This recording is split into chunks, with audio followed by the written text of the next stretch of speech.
Today we have a workshop with policymakers and representatives from the World Health Organization who are dealing with concrete challenges of AI for health and also with AI in policy innovation. So there's a whole range of theories and body of work that we're building on today that we want to push further.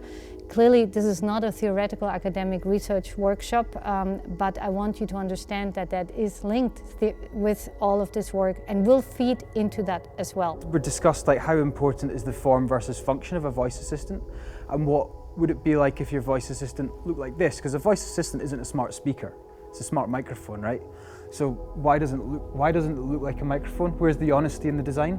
So there's a little slider here that you can slide. I've put it on image that has the summary, it has the themes, it has the haiku, and it has an image. How do we live in the omnipresence of voice assistants? That was the call when we started 4 years ago. We had basic research questions centering around perception of VAs, awareness of IoT capabilities, the concepts of privacy that people have at home, especially the VA voice assistant use in Swiss homes, but also how people were aware of threats and practices and routines and expectations and attitudes. So this is just the frame how we started. We did in-home studies, 31 people, 31 households. We did 4 weeks with each household. So that's also the material that was used then to understand what the situation is, and that fed into this building of these different prototypes that you see today, and that we will work with the Voice Matters. We've got these listening devices in our homes that are listening to potentially everything we're saying, not just on our voice assistants, but our phones, our smart TVs. Anything that's got a microphone has the capabilities of listening to everything.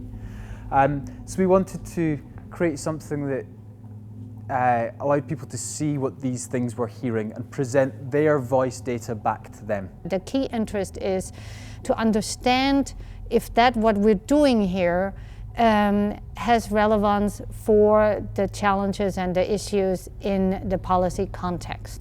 So how can we enable those policies to facilitate? So where we have the technology coming in, at the same time we have the enabling policies to help and make that happen across the globe. What it means to bring one of these systems as medical devices, for example, like AI nurses, you could just pick up your phone and cough or talk and record your voice. And what does that mean in terms of risk management? Our end goal is really to provide policymakers with tools that would enable them to better cope with the challenges that they're facing.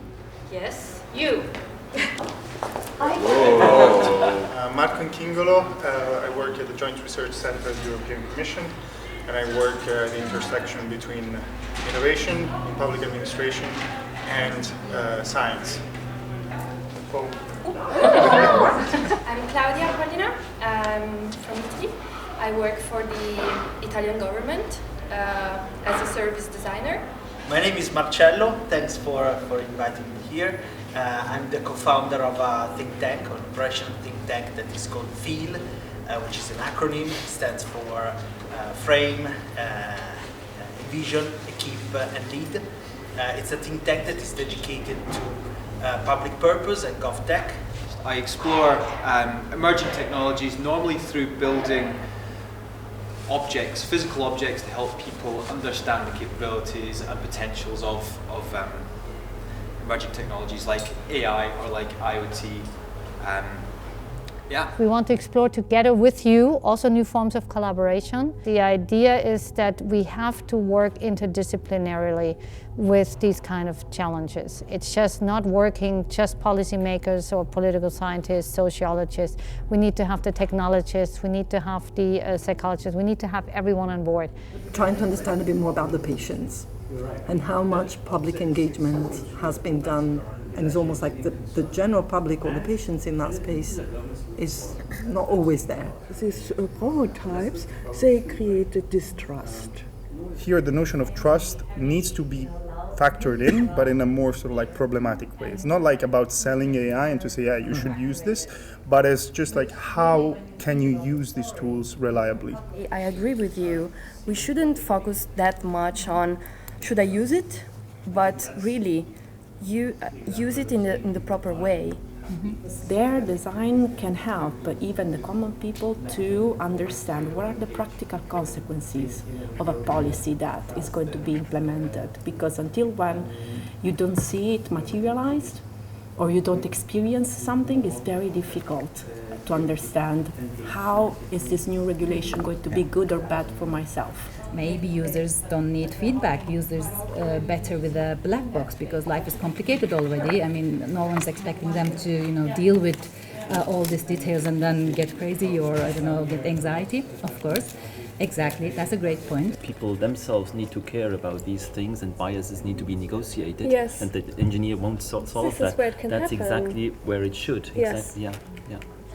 If you can practically get together, start doing these workshops, even if it's 10 countries, 20 countries, and see and adapt it, that can be replicated. That's one thing I want to see. If it's for one work guidance, 2 guidance, 3 guidance, whatever we can do that, that's one part of it.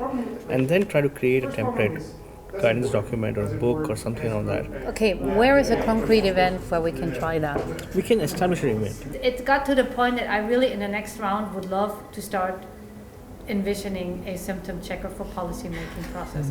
I'm serious with that. What would be the symptoms we would check? What would be, where would we test it? I mean, your ideas are flowing. There is no wrong, there is no right. It can be 2 tables with 2 different symptoms checkers. You go here. Well, there will be some that will be doubled up. I could go here. Yeah.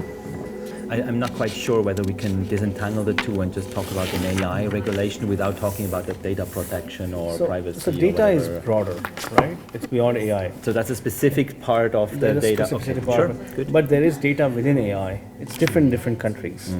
So for example, in India, there's a telecom regulator of Authority of India, which sort of regulates everything around AI. In some countries, it's the e-governance or the m-governance. Okay. Digital governance. It could So, be for the Prime instance, in Minister's Italy office. is the digital government. Right. I work for the digital transformation. Okay. Well, if we both change, it's going to be a problem. So just find people that you have not spoken with today. Probably one thing that I take home with me is to think of ways in which I can involve all of you also in future activities, because we are doing a lot of executive training on exactly these topics, and in the last 3 years I found that it's super hard to find people that are capable of talking about these topics. This is what countries are needing, right? They need to catch up with all of these things as fast as possible, but at the same time in a coherent way that makes sense for them. And I think this is, for example, a great exercise. This was more of a generative, and we tried to apply also some techniques here. Perhaps the policymaking for AI needs more framing, which I don't know, the time couldn't allow, but it would be great to also work on specific cases, because you have many that you mentioned. So, and then we can generalize methods, findings. I really experienced what it means if you try to work multidisciplinary, and if you're not familiar with it's really a challenge to somehow dock on the different points. It's important to realize what you're doing, because when you're into the day-to-day issues of your work, like developing a solution in health or doing science for policy, you miss this reflection. So it's good to take the time of the reflection, and I really appreciate that. Collaboration, multidisciplinary collaboration is hard, but we proved that it can be done together, and this is very, very positive example of how this multidisciplinary collaboration should be fostered in policymaking.